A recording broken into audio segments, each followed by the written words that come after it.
우리에게는 여러 가지 병원체가 포함될 수 있다고 하는데 이게 맞는 말일까요? 안녕하세요. 산부인과 전문의 김재령입니다. 반갑습니다. 당연히 아시다시피 산부 쪽은 우리 몸에 최고의 지저분한 균들이 많이 상재하죠. 근데 그 균들이 대장균이긴 하지만 이콜라이 같은 거는 깨끗한 요도로 들어가게 됐을 때 방광염이나 요도염을 일으키긴 하죠. 그렇기 때문에 절대적으로 피해야 되죠.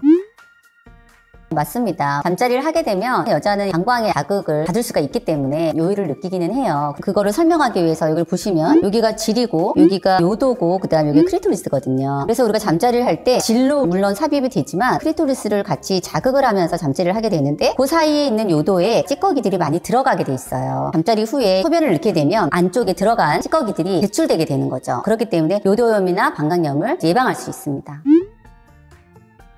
당연하죠. 일단 질내 사정을 했다는 거는 콘돔을 사용하지 않았다는 거잖아요. 이 그림을 보시면 여기가 질이거든요. 관계를 할 때 여기까지 페니스가 들어오거든요. 여기가 자궁인데 자궁을 시작하는 시작점을 우리가 경부라고 해요. 여기까지 병원균이나 바이러스 같은 것들이 여기에 감염이 되는 거예요. 그래서 여기에서 출혈이 되기도 하고 분비물도 많이 생기고 암도 생기기도 하는 거거든요. 그래서 콘돔을 사용하지 않았다는 거는 상대가 STD라고 해서 성관계를 통해서 옮길 수 있는 균을 갖고 있는 사람이다. 그럴 경우에는 100% 여기에 균을 옮겨줄 수가 있는 거죠. 그리고 그게 치료하지 않고 장기화됐을 경우에는 균이 상반으로 올라가서 이 자궁 전체에 감염이 되는 거거든요. 그렇게 되면 골반을 이루는 게 이 자궁인데 자궁에 염증이 퍼져 있기 때문에 골반염이 생겨서 통증이 심하게 되는 거죠. 우리에게는 여러 가지 병원체가 포함될 수 있다고 하는데 이게 맞는 말일까요? 네, 맞습니다. 물론 사정을 하기 전에 나오는 쿠퍼액하고 사정할 때 나오는 정액 이 모든 것에 성관계를 통해서 옮길 수 있는 균이나 HPV 바이러스들이 다 포함되어 있어요. 그런데 남자들은 사정을 하거나 소변을 늘거나 그러면 길이 동일해서 잘 배출이 되는데 여자의 경우에는 잘 배출이 안 돼요. 왜냐하면 이 질이 평소에는 닫혀 있거든요. 그래서 여기 안에서 계속 염증이 과해지거든요. 그래서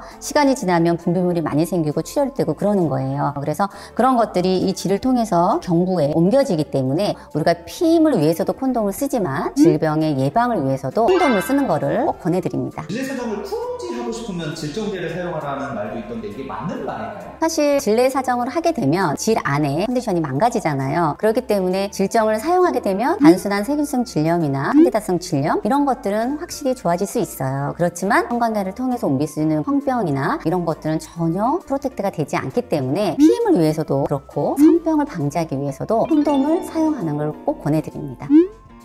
네, 비누로 세척할 경우에는 사실 아래쪽에 헤어도 있고 분비샘도 있는 부분이라서 오일리한 부분이 지저분한 찌꺼기가 좀 남는 경우가 많이 있는 것 같아요. 그래서 그런 비누로 사용하는 경우에 외음부에 모낭염이 걸려서 오시는 분들이 꽤 있더라고요. 그래서 성관계 후에도 그렇지만 평소에도 비누로 외음부를 씻는 거는 권하지 않습니다. 이게 질 건조증을 좀 유발할 수도 있나 봅니다. 그러니까 어떤 비누인 경우에는 오일리하지 않아도 우리 얼굴에 쓰게 되면 굉장히 얼굴을 건조하게 만들고 바짝 마르게 만드는 경우가 있잖아요. 그것도 똑같아요. 아래쪽도 그렇게 바짝 마르고 건조하게 만들 수가 있거든요. 어떤 비누든지 간에 오일리한 거는 오일리한 대로 모낭염을 일으킬 수 있기 때문에 권하지 않고 건조한 건 또 건조한 대로 이 아래쪽에 질건조나 각질이나 염증을 일으킬 수 있기 때문에 권하지 않습니다. 선생님, 그럼 바디워시는 어떤가요? 바디워시에도 몸에만 하는 거는 제가 권해드리는데 샴푸를 따로 쓰듯이 우리 아래쪽도 헤어가 있고 분비샘이 많은 곳이기 때문에 바디워시를 쓰지 않는 거를 권해드립니다. 원장님이 추천하시는 세척 방법은 어떻게 되실까요? 일단 하루에 한 번씩 정도, 그리고 잠자리 하고 나서는 꼭 하셔야 되지만 질 안에까지는 절대 세척하지 마시고 세정제를 이용해서 외음부는 꼭 세척을 하셔야 됩니다. 왜냐면 하루 종일 냉도 좀 나올 수 있지만 소변을 보게 되면 우리 외음부 주변에 찌꺼기가 많이 남아있거든요. 그래서 아래쪽 쓰는 세정제를 이용해서 꼭 하루에 한 번씩은 깨끗이 닦는 거를 권해드립니다. 그리고 질 내부는 어느 정도 나쁜 균이 들어오지만 않는다면 자체 세정 능력이 있기 때문에 굳이 세정제를 이용해서 안쪽에 자주 세척을 할 필요는 절대 없습니다. 그렇게 되면 산성화가 깨져서 질염이 생길 수가 있거든요. 그렇기 때문에 만약에 문제가 생길 때는 병원에 오셔가지고 한번 체크를 해보시고 일반적으로 쓰는 세정제는 외음부 위주로 쓰시는 거를 권해드립니다. 지금까지 산부인과 전문의 김재령이었습니다. 이번 영상이 마음에 드셨으면